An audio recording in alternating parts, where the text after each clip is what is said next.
마을과 공동체에 대한 진솔한 이야기 마을진담입니다. 자, 마을진담 @경기 여주편입니다. 여주에 왔는데요. 오늘 두 분의 게스트라고 할 수 있을 것 같습니다. 원래는 저쪽 옆에 조금 많이 뚱뚱한 친구가 덜 뚱뚱한 친구가 있었는데 오늘 바뀌었습니다. 새로운 오늘 장소의 특수성으로 인해서 좀 바꿔왔는데요. 우선 먼저 바로 옆에 이 장소를 제공해 주신 분이시고 늘 푸르고 자연 속의 학교입니다. 늘 푸른 자연학교의 김태양 교장선생님입니다. 안녕하세요. 네, 반갑습니다. 안녕하십니까. 늘 푸른 자연학교의 교장 김태양이라고 합니다. 예. 그 옆에는 저희가 또 학교를 온 거는 사실 처음입니다. 이 학교로 오다 보니 제가 교육의 공간이고 해서 교육 전문가라고 해서 모셨습니다. 교육학을 아마 하셔서 오늘 아마 날카로운 질문을 좀 하실 것 같은데요. 김영미 박사님이십니다. 안녕하세요. 예, 안녕하세요. 저는 서로배움 사회적 협동조합 성장과 비전 대표 김영미라고 합니다. 저 그 이름에서 아시겠지만 누가 누구를 가르치는 그런 게 아니라 서로가 서로에게 배운다는 그런 교육 철학을 가지고 있는 그런 협동조합에서 대표로 일하고 있습니다. 뭐 날카로운 질문 이런 건 아니고요. 예, 그냥 구수하게 들으면서 궁금한 거 물어보고 이런 식으로 진행을 할까 하는데요. 예. 네.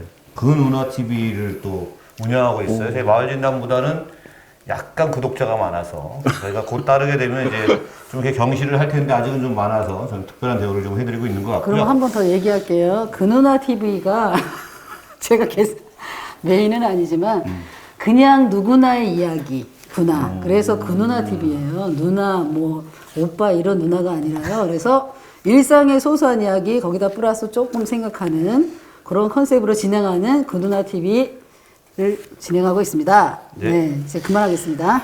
네, 우선 늘푸른 자연학교에 왔으니까 이제 늘푸른 자연학교가 어떻게 생겼나 여기 딱 들어오게 되면 느낌부터 다릅니다. 그러니까 벽돌 자체도 빨간색이 아니라 벽돌 하나하나가 각각의 색깔들을 갖고 있는 좀 특이하고 이 운동장에 가면 고인돌 같은 것도 좀 있고요. 잔디로 쫙 있어서 그야말로 우리가 도시에서는 보기 좀 어려운 그런 곳인데 여주가 약간 이제 도농 복합적인 성격이 있었는데 늘푸른 자연학교에 대해서 또 뭐 교장선생님 자신도 좀 소개를 좀 해주시고 그 다음에 늘푸른 자연학교에 대한 소개를 좀 부탁드리겠습니다. 예, 저는 늘 푸른 자연학교의 대표를 맡고 있는 김태양이라고 합니다. 저희 학교는 농산어촌 교육협동조합이라고 하는 협동조합으로 운영이 되어지고 있는 학교고요.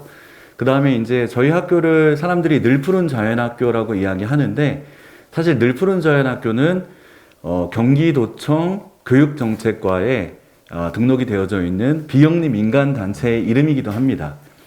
그래서 저희는 비영리적 성격을 띠고 있는 늘 푸른 자연학교라고 하는 기관과 그 다음에 일반 협동조합인 영리법인이죠. 농산어촌 교육협동조합이라고 하는 법인에 의해서 운영되어지고 있는 방과 후 학교이자 농촌유학센터입니다. 농촌유학 그러면 경기도에 계신 분들은 좀 약간 낯설 것 같아요. 왜냐면은 농촌유학이라는 건 대도시에 있는 아이들이 시골에 있는 작은 학교에 6개월 정도 이상 머물면서 외국으로 유학을 가는 것이 아니라 시골에 있는 작은 학교에서 농촌의 시골살이를 체험하는 그런 학교이거든요. 근데 보통은 강원도 아니면 경상도, 전라도 지역 쪽으로 농촌 유학이 지금 많이 이루어지려고 하고 있고 이루어지고 있습니다. 특히 얼마 전에 서울시 교육청과 그 다음에 이제 전남도 교육청이 서로 간의 농촌 유학 협약을 통해서 서울에 있는 100명 이상의 아이들이 전남 쪽에 있는 농촌 유학 센터로 연계가 되어지는 그런 어떤 협약과 그 다음에 작업들이 이루어지고 있는 중이고요. 그 다음에 농촌 유학이라고 하는 건 농림축산식품부에서 지원을 하고 있는 사업입니다. 지금 현재 한 40여 개의 센터가 있고요. 그 다음에 이제 저희는 지금 이제 농촌 유학을 시작한 지 한 6년 차 정도 된 것 같습니다. 다만 이제 경기도는 경기도민이 늘어나야 되어지는 부분에 별로 관심이 없다 보니까 농촌 유학에 대해서 경기도청 자체에서 잘 관심이 없고 그 다음에 조례도 아직은 만들어져 있지 않습니다. 지금 전라도 단위나 이렇게 도 단위, 광역 단위에서는 지원 조례가 만들어진 곳도 있습니다. 다만 이제 지금 현재 여주시의 시장님으로 계시는 이양진 시장님께서 제가 처음에 여기 농촌 유학을 시작할 때 시의원이셨는데 이 학교가 생기자마자 사실 처음 오셨어요. 그래서 이게 도대체 뭐 하는 학교냐라는 이야기를 들으시고 나서 지자체 차원에서 농촌 유학 지원 조례를 만들어 주셔서 여주시는 농촌 유학 지원 조례를 지금 갖고 있는 그런 상태인 거고요. 예, 그 다음에 대도시에 있는 아이들이 6개월 정도 저희 학교에 농촌 유학을 온다라고 하면 어떤 분들은 그럼 대안학교인가요? 이런 얘기를 하시는 분들이 있어요. 근데 이제 대안학교가 아니라 저희는 지금 여기서부터 3km 정도 떨어져 있는 곳에 점동초등학교라고 하는 학교가 있습니다. 그 다음에 지금 여러분이 계신 곳은 점동초등학교의 분교였던 당연 분교장입니다. 1996년도에 폐교가 됐거든요. 근데 이제 폐교가 된 이곳을 저희가 늘푸른 자연학교라고 리모델링 했고요. 그 다음에 지금 우리가 모여있는 이 건물이 교육공간이고 양 옆으로 보면 3층짜리 건물 하나와 지금 이 옆서에 있는 2층짜리 건물이 있는데 이곳이 농촌유학센터입니다. 농촌유학센터는 아이들이 생활하는 공간입니다. 그러니까 대도시의 아이들이 초등학생 아이들입니다. 저희는 대상이 2, 3, 4, 5, 6학년 아이들로 이루어져 있고요. 전입을 합니다. 주민등록법상 초등학생 아이들의 전입은 반드시 성인인 학부모의 동의에 의해서 이루어지기 때문에 전입을 하고 난 다음에 제가 이제 주민등록 등본을 떼면 저는 지금 50명의 아이들이 제 밑으로 쪼르르륵 있어서 법적인 제가 대리인이 되고요. 그 다음에 그 아이들은 이 여주시의 주민이 됩니다. 그럼 당연히 인근에 있는 학교로 아이들이 공교육으로 가야 되는 상황이 되고요.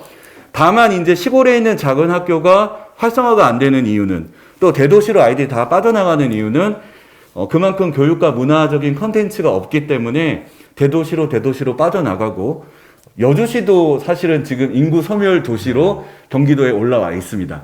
또 여주시 안에서도 점동면은 인구 5천이 좀 안 되는 동네인데 우회도로가 뚫리면서 점동면이 아마 여주시에서도 읍면 중에서는 제일 먼저 사라질 수 있는 면에 올라와 있는 상태인데 근데 지금 이 늘푸른 자연학교라고 하는 농촌유학센터가 생기고 나서 지금 현재는 엄청나게 인구가 늘고 있다. 네, 인구도 늘고 있고 왜냐면 활동가인 선생님들도 이리를 이주하고 학부모님들 중에도 아예 귀촌을 결심하시는 분들이 있고 이 아이들은 다 지금 여주 주민이 된 거니까요.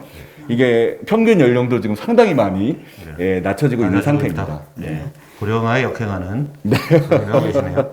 저는 사실 여기 이 교장 선생님을 안 거는 작년에 좀 뵙고 알아서 제가 한번 여기 꼭 오겠다라고 말씀을 드렸었는데 그때도 이쪽에 점동면에서 뭔가 하신다는데 학교 선생님이라 그러길래 대안학교 선생이구나. 그러고서 저는 정말 오늘 왔는데 오늘 보니까 대안학교라기보다는 이제 다른 측면에 있고 제가 여기 질문지대로 사실 잘 하지 않지만 1부터 6가지가 있는데 1-1을 물어봤는데 1-5까지 가버렸어요.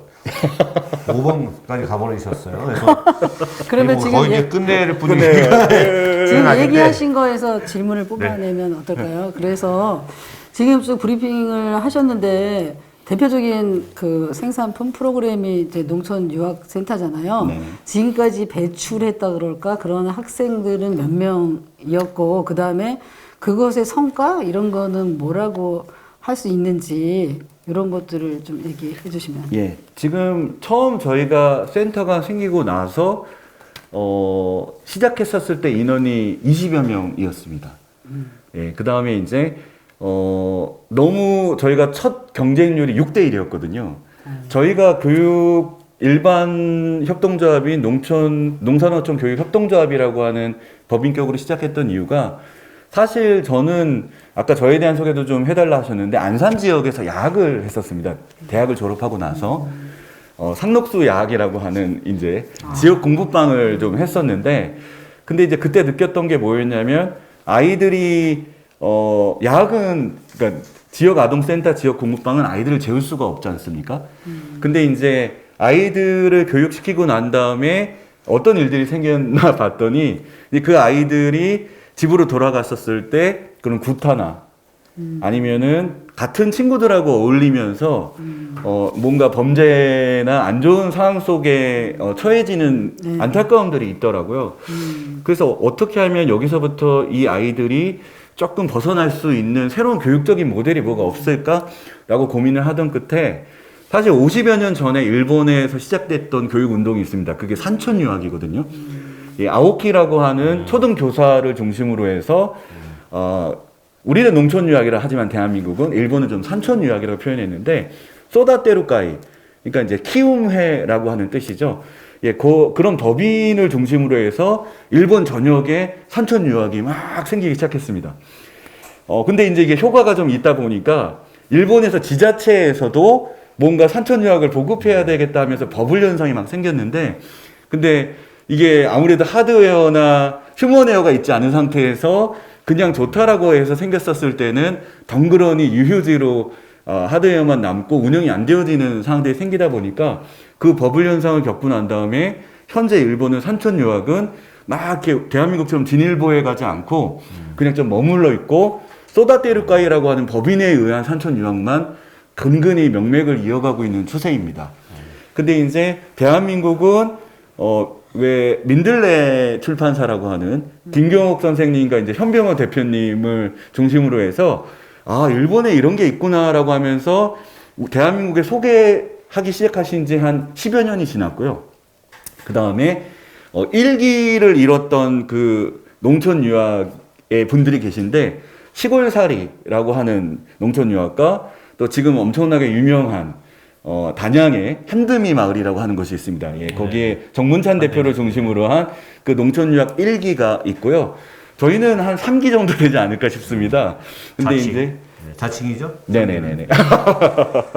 예, 자칭입니다. 그러면서 지금 현재 이것을 이뤄나가고 있는데요.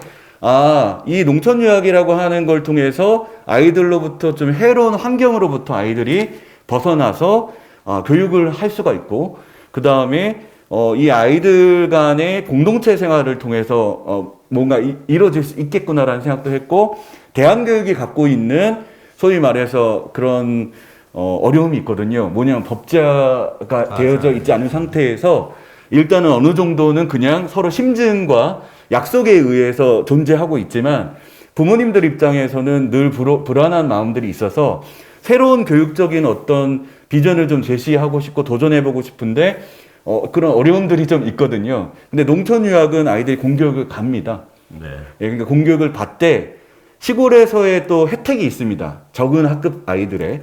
근데 끝나고 나온 다음에 대도시에서 받을 수 있는 그런 부족함을 지금 이런 폐교를 이용한 방과후 학교가 아이들에게 이제 그것을 충당시켜 줌으로 인해서 부모님들 입장에서는 한번 좀 도전해보고 싶다라고 하는 부분이 대안학교 쪽보다는 좀 더 있지 않았나. 큰 의미에서는 대안교육으로 보지만 작은 의미에서는 공교육으로 가기 때문에 또 대안교육연대 안에서는 저희를 약간 하이브리드형으로 좀 바라보고 있는 부분이 좀 있습니다. 장점만 취해서 네. 했던. 이제 아까 왜 시작하게 되셨는지 말씀하신 거에서 감동을 많이 받았어요. 그러니까 우리가 사람이 이렇게 성장해 가는 데 있어서 환경이 중요하잖아요. 그 환경 중에서 뭐 가정도 있고 학교도 있고 마을도 있는데 야학하시면서 그 애들을 잠깐 지식적인 거나 이런 걸 가르치다가 얘네들이 집에 들어가면 그 여러 가지 안 좋은 환경에 놓여 있는 것 이런 것들에 대한 문제의식을 가지시고 이렇게 장기간 그 도시에 있는 그 애들이 여기 와서 머무르면서 자연과 친해지면서 서로 교류도 하고 공동체성을 키울 수 있게 하신다는 그런 취지를 잘 새겨 들었고요. 그런데 이제 제가 또 그런 의문, 이렇게 하는 데가 없고 훌륭하다고 제가 생각을 합니다. 왜냐면 다른 데는 다 뭐 2박 3일 프로그램이나 이렇게 가가지고 뭐 텐트 치고 뭐 하고 이런 거 끝나고, 근데 여기는 6개월이라는 기간을 하니까. 그런데 또 하나 드는 의문은 뭐냐면 6개월이 지나고 나서 다시 자기 집으로 돌아갔을 때 그런 환경에 또 지속적인 이 아이가 자라기 위한 환경은 아닌 거잖아요. 그랬을 때 이 6개월 농촌 체험 이것을 한 것이 어떤 성과, 의미 이런 것들을 가지고 있는지 그게 제가 좀 궁금했어요. 이 홈페이지라든지 뭐 이런 것들을 보면서. 네. 저희 아이들은 지금 이제 졸업생이 6기까지 졸업생을 배출한 것 같습니다. 근데 초등과정이고 조례에 의하면 6개월 이상이라고 표현되어 있는데 저희는 90% 이상이 한 번 들어오면 6학년 졸업할 때까지 계속 있습니다. 그러니까 그 아이들이 여기가 이제 자기들의 마음의 고향이 이제 되는 것이죠.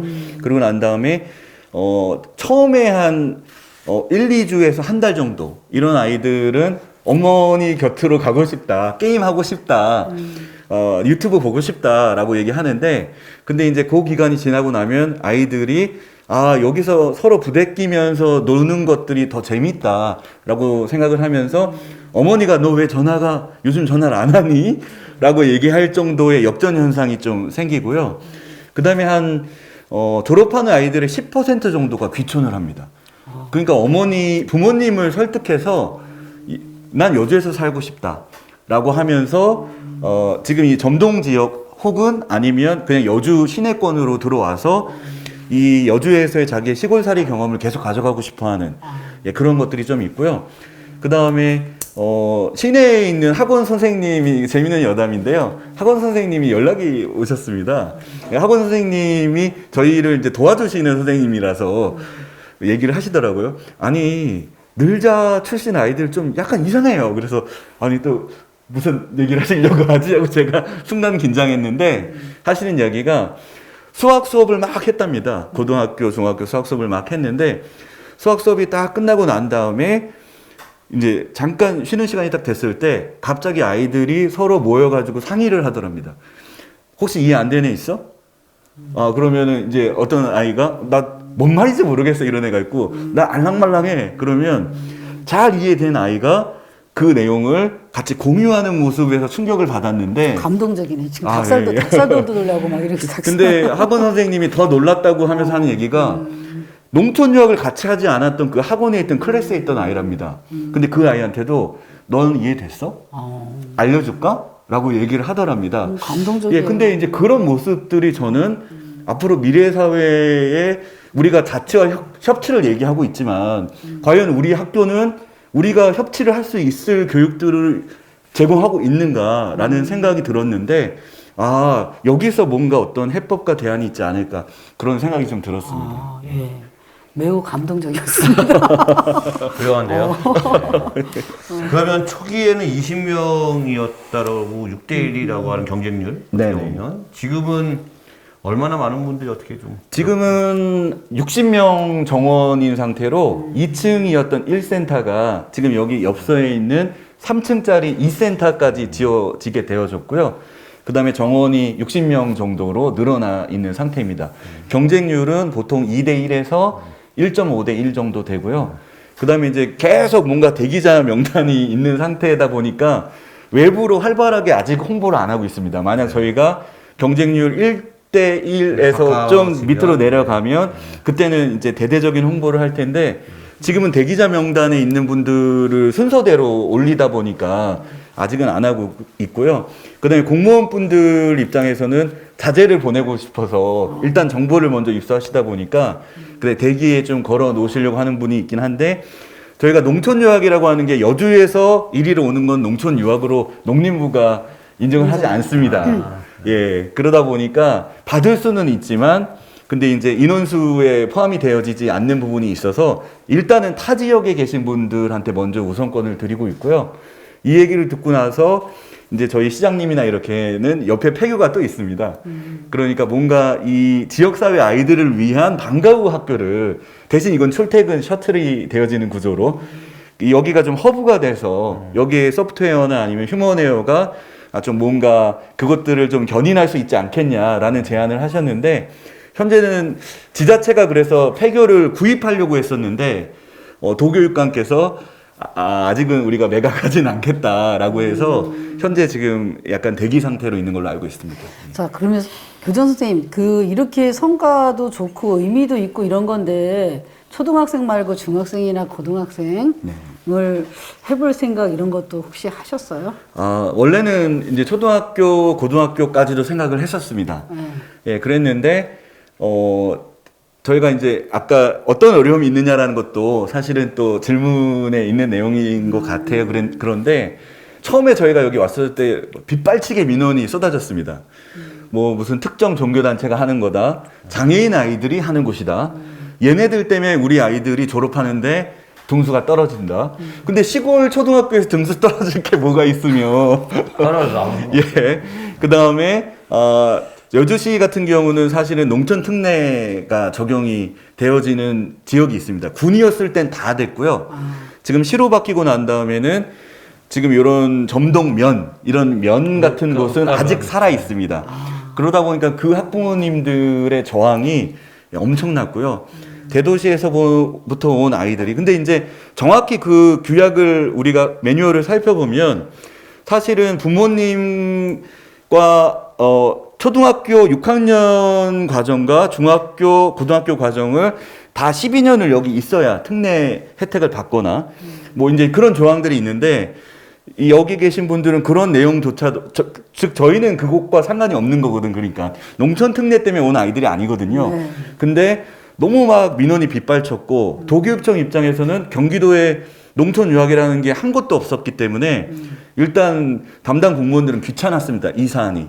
뭔데 이 학교가 생겨가지고 자꾸 이렇게 민원이 들어오냐라고 하는 부분들이 저한테는 초기에 좀 어려움이었고요. 지금은 이제 어느 정도 그런 부분들이 지역사회 분들도 이해를 하시다 보니까 좀 괜찮아졌는데 아직은 경기도는 타 지자체는 교육청이 앞장서서 농촌 유학을 지금 서로 연계시키잖아요. 근데 경기도는 가장 안타까운 점이 일단 농촌 유학에 관심이 없고 이게 뭔지도 모르고 관심이 없고 이걸 강조. 그 다음에 관심이 없고. 여주교육지원청에 있던 장학사 입장에서는 어쨌건 여기에 폐교를 활용하다 보니까 강원도에 있는 그 선진 사례의 농촌 유학을 가서 보고 내용을 익히고 난 다음에 지금은 현재 여주교육지원청 같은 경우는 여기 너무 우수 사례다. 우리 폐교를 정말 잘 활용해주고 있다라고 얘기하면서 얼마 전에 대구료도 대폭 할인 혜택을 좀 줘서 예, 저희가 지금은 좀 많이 편하게 여기를 활용하고 있습니다. 운영비는 어떻게 마련하세요? 농촌 유학센터니까 어쨌든 유학 비용을 낼 것 같고. 네네. 근데 이제 저희가 사실은 야학에서 시작되는 곳이다 보니까 대한민국 평균 농촌 유학이 어느 정도 정해진 부분이 있습니다. 그게 대략 70에서 80 정도입니다. 네, 월. 1인당. 근데 이제 전라도 같은 경우 지원 조례에 입각해서 특히 이제 TV에도 많이 나왔던 대리 초등학교와 연계되어 있는 대리 농촌 유학 센터 같은 곳은 평균 농촌 그 유학비의 반 정도를 수익자 부담으로 받고 나머지는 조례에 입각해서 지원금이 들어가는 형태입니다. 근데 이제 저희는 야학에서 시작하다 보니까 사실은 여주시 차원에서 지원 조례는 있지만 아직은 좀 손을 직접 내민 적은 없고요. 그 다음에 저희가 아까 일반 협동조합과 비영리 민간단체가 결합되어 있는 형태다라고 말씀드렸는데 비영리 민간단체에 이제 적립되어 있는 회비와 그 다음에 농림축산식품부에서 농촌유학 지원금이 있습니다. 저희는 1년에 한 1억 조금 넘게 중앙정부로부터 지원금을 지금 받고 있고요. 그 다음에 이제 아이들과 그러니까 학부모님들의 학부모 회비까지 합쳐서 평균 농촌 유학비의 반 정도를 수익자로 지금 받고 있는 운영은 지금 그런 식으로 하고 있고요. 그 다음에 얼마 전에 그 대전 대덕구의 그 민들레 생협이라고 지금은 이제 사협이 됐죠. 예, 다녀왔는데 그 종사하시는 분들이 엄청나게 페이퍼 작업을 하신다라는 얘기를 듣고 공감이 많이 됐는데 저희도 삼성꿈 장학재단, 농어촌 희망재단 아무튼 받을 수 있는 모든 것들을 젊은 활동가들이 전부 다 받아가지고 그 다음에 아이들한테 교육 혜택이 갈 수 있게끔 그렇게 진행하고 있습니다. 제가 아까 이제 막 차 달려서 왔는데 우리 선생님께서 저렇게 상큼하고 신선하게 생기신 선생님께서 여기 촬영하러 오셨냐고 그러시는데 여기 계신 선생님들 얼굴이 아까 여기 가까이서 뵀을 때 막다 그럴까? 네.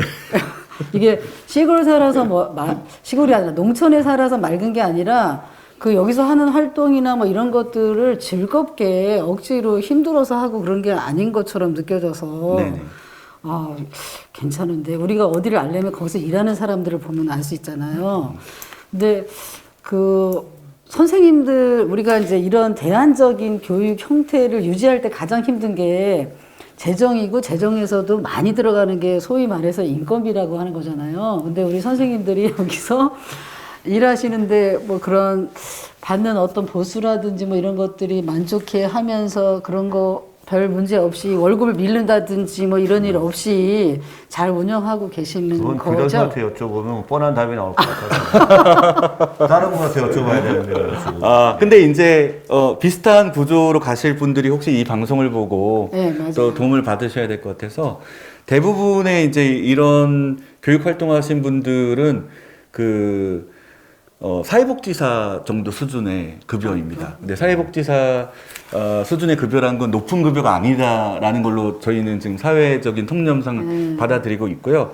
다만 이제 그 정도밖에 보장은 못 해주지만 보람 있게 일을 할 수 있게끔 하는 부분에 대한 내용을 좀 신경을 쓰는 부분이 있고요. 예를 들면 교사 동아리 활동 같은 것들을 할 수 있게 합창반, 뭐 사물놀이반 이런 것들을 할 수 있는데 그런 것들이 아이들이 아침이면 공교육으로 가기 때문에 여기에 있는 모든 종사자들은 아침서부터 아이들 보내놓고 학교에 공교육에 아이들이 끝나고 돌아오는 오후 시간까지는 자유시간입니다.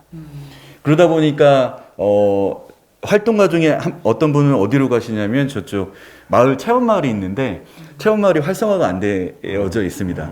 그러면 그 체험마을 사무장으로 가서 그럼 사무장 월급도 한 180에서 200 정도 됩니다. 구체적인 액수까지 얘기를. 예, 그러면 이제 소위 말해서 최소 급여와 플러스 알파가 되면서 뭔가 이 정도면 내가 되겠다라고 하는 게 좀 생기고요. 근데 이제 저희 마을뿐만 아니라 면 단위, 시 단위에서도 이 안에 있는 활동가들이 고급 인력인 겁니다. 여주에서는 저런 젊은 이들이. 그러다 보니까 시 차원에서도 좀 와서 반상근으로 일해줄 수 있겠냐. 중간 지원 조직 같은 곳에서. 아니면 면 단위에서도 사무장으로 좀 일해줄 수 있겠냐. 나머지 시간은 애들 오고 나선 재택으로 해라. 하지만은 뭐 그게 아닐 때는 할 수 있지 않겠냐라고 하는 걸로 뭔가 자기의 필요에 따라서 모든 교사가 그렇지는 않습니다. 어떤 교사는 나는 쉼이 필요하다. 난 크게 돈이 필요 없다. 여기서 받는 급여만큼만 받고 나머지는 여기서 내가 자기 개발하고 싶다 하는 사람들은 대학 공부를 합니다. 혹은 자격증 공부를 하고요. 아니면 마을로 가서 뭔가 평생교육과 관련되어 있는 활동들을 하시는데 그 부분은 코로나 때문에 주춤하지만 그런 식으로 수익 구조들을 만들어 나가고 있습니다. 잘. 네. 교사 몇 분이나 되세요? 지금 마을에서 저희 도와주시려고 참여하시는 분까지 치면 한 25분은 되지 않을까 싶습니다. 아니, 학생이 60명인데 25명이면 한 사람당 한 2.2명, 5명 네. 정도 예, 하는. 그래서 거거든요. 아마 그런 내용 때문에 교육부에서 저희를 대한민국 1등 방과후 대상을 줬던 것 같고요. 상금도 받으셨어요? 예. 상금도 받았습니다. 여기는 초등학생들이 점동초등학교에 다니면서 그 방과후 학교 형태로 해서 와서 농촌 유학을 하고 있고 네. 선생님들도 농촌 유학을 같이 하고 있는 그런 특이한 곳입니다.